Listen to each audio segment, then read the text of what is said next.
That's terrific. With that, I yield back, Mr. Chair. Gentleman yields back. The chair now recognizes the chairwoman of the full committee, Cathy McMorris Rodgers, for her questions. Thank you, Mr. Chairman.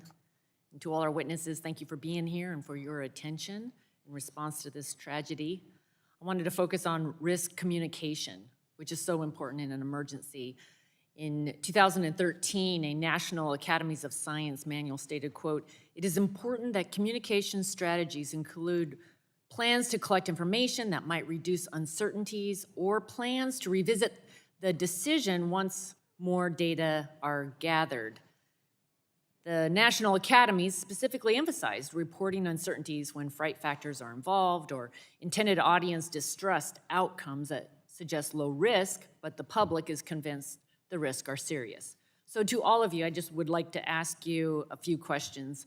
When it comes to the environment or the health risk posed by air, water, and soil contamination in East Palestine, how much scientific uncertainty exists where people should not draw conclusions about the results just yet? And we'll start with Administrator Shore and work across. Chairman McMorris Rodgers, science is our agency's lodestar, and we base our work and decisions on the data we have and on the best scientific knowledge available to us at the time. Are you able to speak to the uncertainty that may exist today regarding some of the conclusions that have been drawn about the chemicals that were spilled in this tragedy?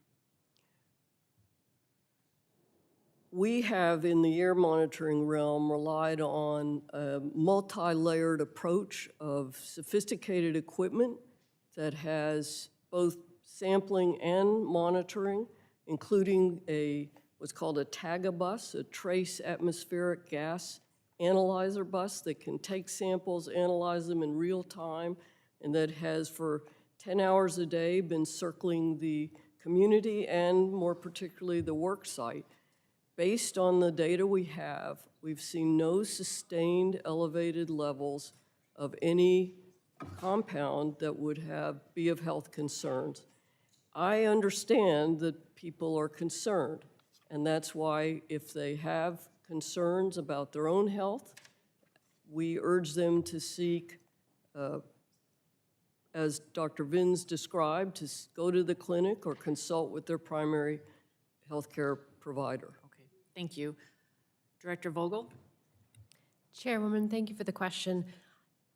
I can't speak to the level of uncertainty out there. I can tell you how we address uncertainty.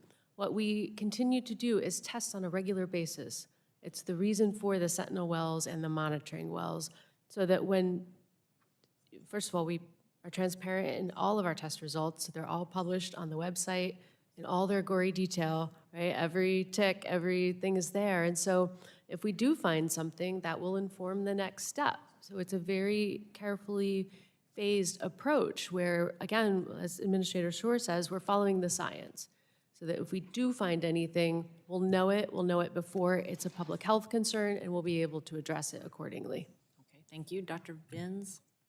Yeah, thank you for the question, Chairwoman.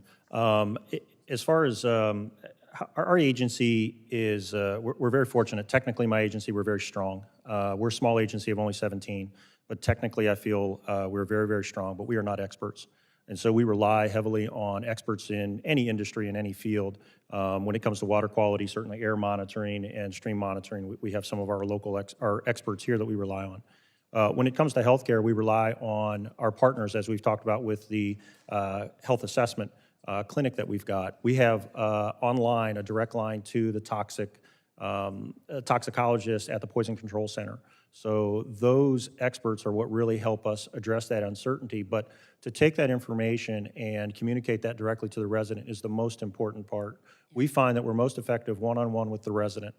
Certainly we've got the ability to do press releases and we exercised that a lot during our recent pandemic. However, we find that in this instance, to have that conversation one-on-one with the resident is most important. So gain good information from an expert and then actually have a conversation to translate that. Use our technical folks, use our partners, use poison control, use physicians, translate that information into a usable form so that the resident has a higher level of confidence. That helps to reduce the uncertainty. Thank you. Is there anything that we could have done better or more data that we need in this situation?